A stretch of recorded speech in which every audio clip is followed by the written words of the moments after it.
3 dernières années, je me suis donné une mission très simple. Promouvoir la libre critique de l'islam, la critique libre et publique de l'islam. Dans une année, je me suis donné une mission très simple. Promouvoir la libre... Bonjour à tous. Depuis ces 3 dernières années, je me suis donné une mission très simple. Bonjour à tous. Depuis ces 3 dernières années, je me suis donné une mission très simple. Bonjour à tous. Depuis ces 3 dernières années, je me suis donné une mission très simple. Promouvoir la libre critique de l'islam.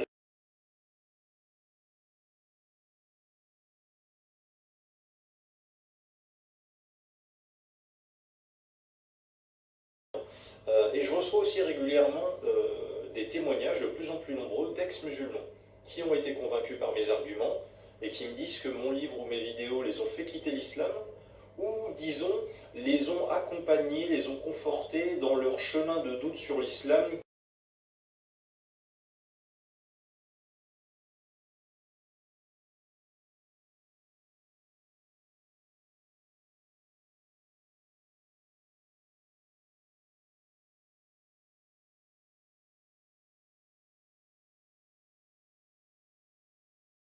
Moi, je parle pour les sons parce que je ne comprenais pas l'arabe à l'époque.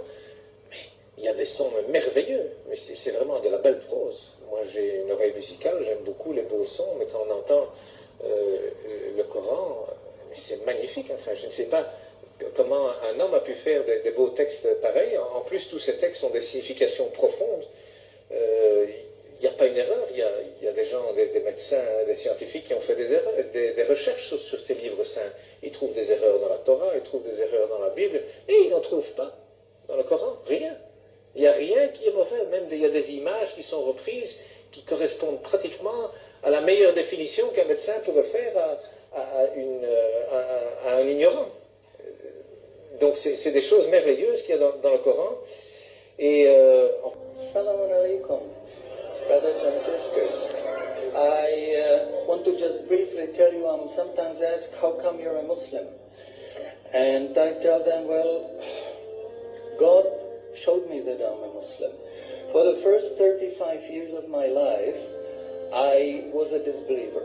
I knew there is no God, I didn't see any need for God, and I didn't believe in God. Ever since I was small, I was interested in science. And as my knowledge that Islam in the 7th century already spoke about natural selection. In Arabic, the name of Muhammad, Muhammad's got many names, but one of the most important names is Mustafa. Mustafa in Arabic means he who was selected. And the idea is that since the time of Adam, the first human being, God selected from every generation the best of all the descendants of Adam.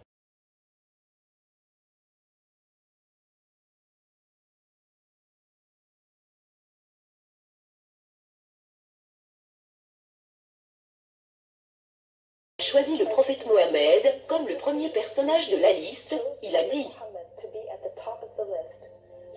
Mon choix pour Mohammed pour occuper la tête de la liste des personnages les plus importants et influents du monde peut surprendre plusieurs lecteurs et laisser d'autres lecteurs se questionner.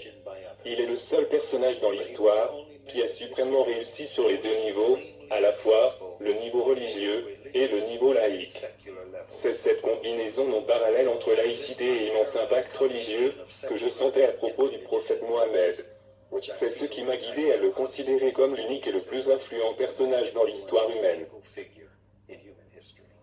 Plusieurs intellectuels internationaux sont influencés par les qualités personnelles du prophète Mohammed qu'ils ont exprimées dans leurs écritures et livres.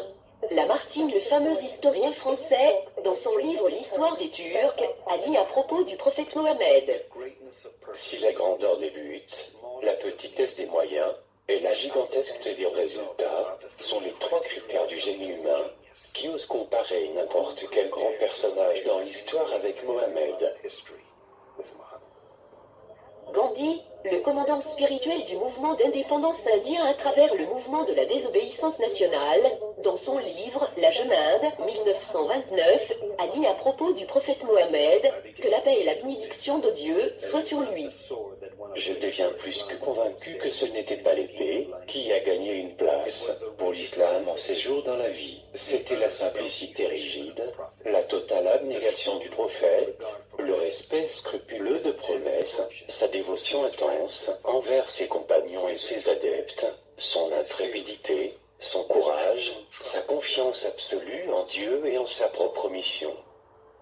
Thomas Carlyle, l'écrivain anglais, a déclaré: J'aime Mohammed à cause de sa nature libre de toute hypocrisie.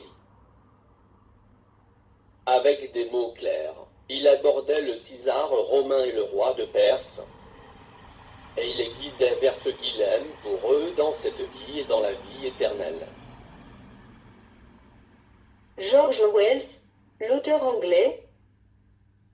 Cordialement, le prophète Mohammed est la plus grande personnalité qui a établi un état de justice et de tolérance. Leitner a dit: Je déclare mon espoir de voir un jour où les chrétiens présentent un grand respect pour Jésus, à travers leur respect au prophète Mohammed.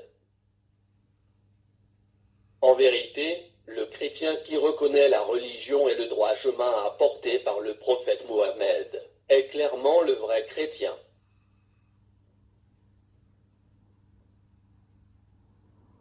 Le célèbre écrivain russe Léon Tolstoï estime que la religion de Mohammed prévaudra dans le monde entier, puisque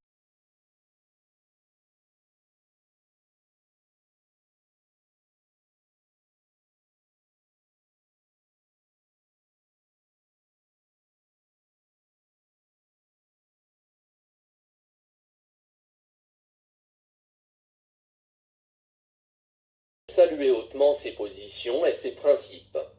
Le célèbre dramaturge anglais George Bernard Shaw a déclaré: Le monde a grand besoin d'un homme à la pensée lumineuse de Mohammed.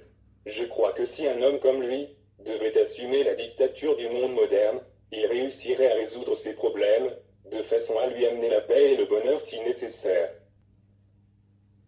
J'ai prophétisé sur la foi de Mohammed, il serait acceptable à l'Europe de demain, comme il commence à être acceptable à l'Europe d'aujourd'hui.